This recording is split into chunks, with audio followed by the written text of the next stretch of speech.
think I was trying to just really hone in and keep myself sane.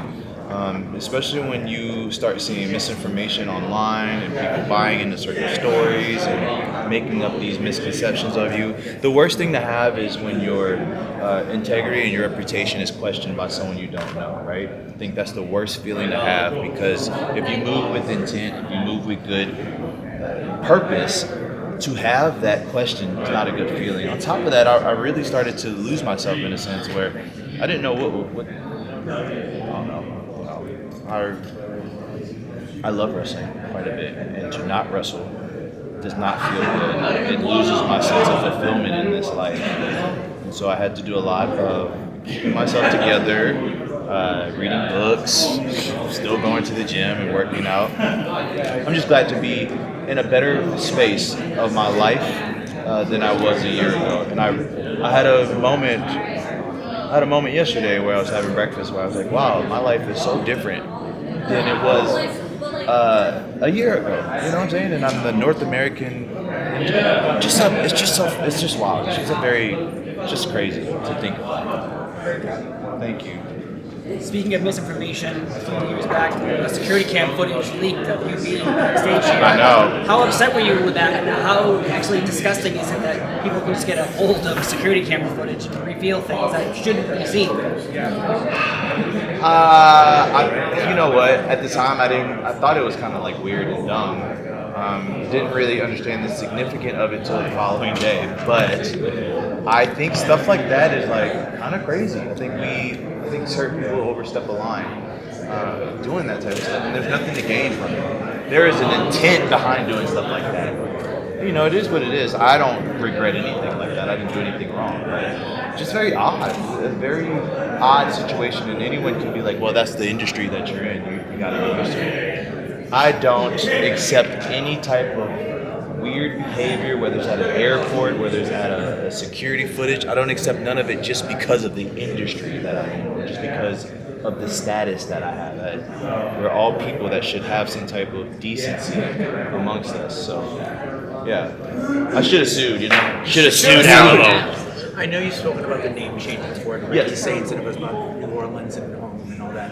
How does it feel to be Ricky Saints now and embody that? And do you like it? The name change? Are you like? I'm still the same person. Right. I'm still the same person, still the same guy from the block, as they say. But no, I like it. I think things are always good when it comes to change, right? You never know how that ends up changing your life moving forward. So I like it, and it's from New Orleans, so yeah, definitely love it. You took NXT by storm. I know that you're gonna do the same thing in the main roster.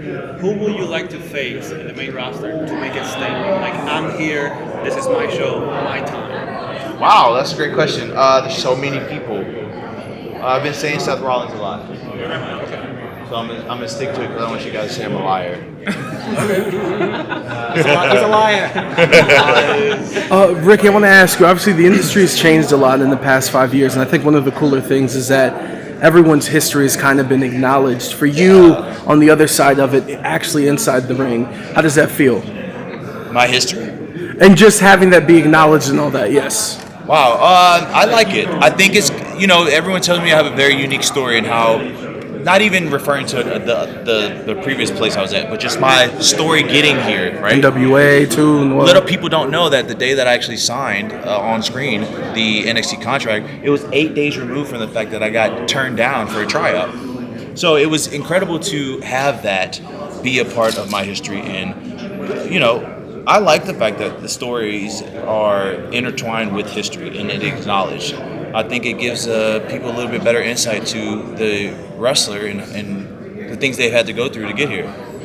Appreciate you. Thank you, Ricky. Last one. I wanted to ask you, so for our magazine Inside the Ropes, we just interviewed Adam Copeland, and I spoke to him about your infamous promo with him back in October 2023. Oh, wow. Okay, nice. And I said, lots of people are talking about it, what do you make of it? And he said he didn't see it as a big thing, and it was like 1,000 other promos that he's done. What do you make of his comments on that?